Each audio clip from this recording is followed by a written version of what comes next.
In this video, we're going to go over career options that you can take if you're leaving law enforcement. Now, some people leave the profession a lot earlier than expected because of injury, or like in my case, family circumstances. Or sometimes people do retire and they need to either stay in the workforce or want to stay in the workforce, but you weren't built just to sit on the couch the remainder of your life. My name is Scott Medlin. I'm a former Marine and former police officer. Let's get right into these other careers. All right, the first one that comes to mind, and Jessica Flores, who I recently interviewed in this video, which appears right here or there, wherever it is, she mentioned private security or corporate security. That obviously comes to mind because policing has a lot to do with security. But you think about the skills you've had to learn when it comes to risk assessment, incident management, protocols regarding certain security, particularly when you had to work special events. These skills can help you transition into working in private security, but chances are, yeah, it's not going to be as wide open in some cases as it was working as a police officer. The next thing is corporate security, particularly corporate security management. Say you were a supervisor or a higher rank as a police officer. Well, hopefully you've got that leadership down. You can definitely apply that to corporate security. Crisis management, you know how to arrive on things and keep it contained and well under control as to the best of your ability and your team's ability. And there's that communication with other members of the company. And communication is something you definitely have to learn in law enforcement if you want to be good at it. So you can take that communication you learn and bring it right into corporate security. And I remember when I realized that I would not be able to stay in the K-9 unit, I interviewed a corporate security manager, and he said a lot of his time, though, was taken up with writing security policies and then handling employee investigations, to which that just sounded too tedious for me. But that's your call. Don't let my opinion sway you. I'm just sharing what he told me, but not every place the same. The next thing is private investigator, to which a former chief I used to work with, when I spoke to him a few years ago, said he was a PI. And he said he was really enjoying it because nobody expected the old guy to be the PI. But anyway, he was doing it. He really enjoyed it because he was able to set his own schedule. But I can't speak for every PI company. I don't know if you're able to set your own schedule. I'm just telling you what he told me.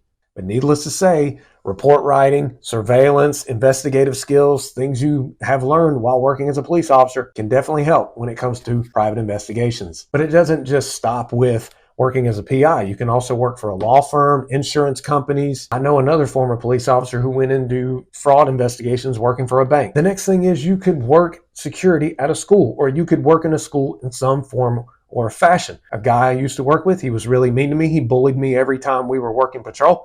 Okay, I'll stay on topic. He worked at the school as the in-school suspension coordinator. And I know that doesn't sound fun, but at the same time, he was able to take his experience working as a school resource officer and his ability to communicate with people in the public, particularly mentoring youth, which he really enjoyed doing even on patrol, and he was able to continue to do it while working in the schools. But there's also a lot of schools that have private security companies, particularly in the big cities. Heck, I even know of a former narcotics officer who just worked at a school as the janitor. He just wanted to be around people and do something where it wasn't as much responsibility or intense and as high stress as law enforcement could be at times. And then there could be work in emergency management. This is not just responding to an emergency as a first responder / police officer. This is about planning and coordinating logistics and procedures behind responding to natural disasters or other kind of things that can happen within the community, or you work for it at the state level. But it can really tie back to incident management, crisis management, that kind of thing. The next thing to consider is maybe working as a criminal justice professor, instructor, teacher.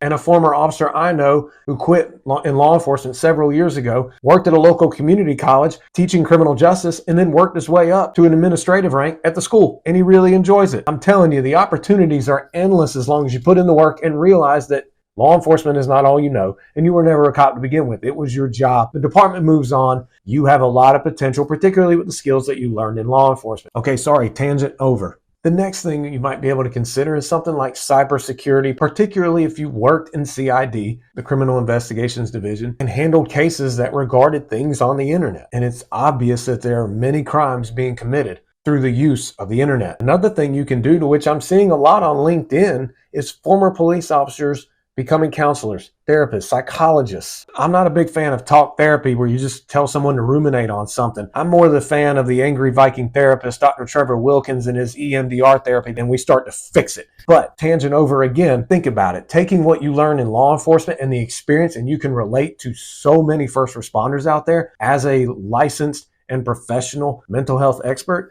Now that is some value added right there. Needless to say, there are many more opportunities you can pursue after working in law enforcement. But I do hope this video has given you some ideas as to some of the things you can look into. And my advice is something I have said in some of my recent videos, is to get on LinkedIn and network with people like crazy, particularly former police officers who work in the fields that you are thinking about getting into. Just pick their brain about it. I'm sure they won't mind. And Jessica Flores brought up that same point in the video where I interviewed her. And if you do find it hard to leave the profession, trust me, I get it. It's a job like no other.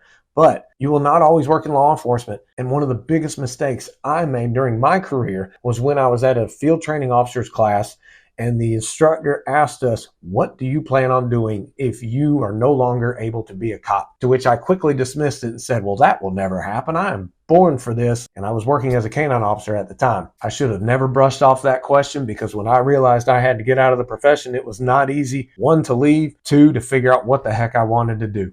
But now I'm grateful to work with law enforcement all across the country, speaking at various conferences for first responders, probation, parole, corrections, and stuff like that. There's opportunities out there. Take the action needed. Stick with it. You might get rejected more than once by certain companies, but keep on going. If you want to get in touch with me or get a little bit more coached about it, then click the link below. I look forward to talking to you again in the next video. Take care of yourself, and may God bless.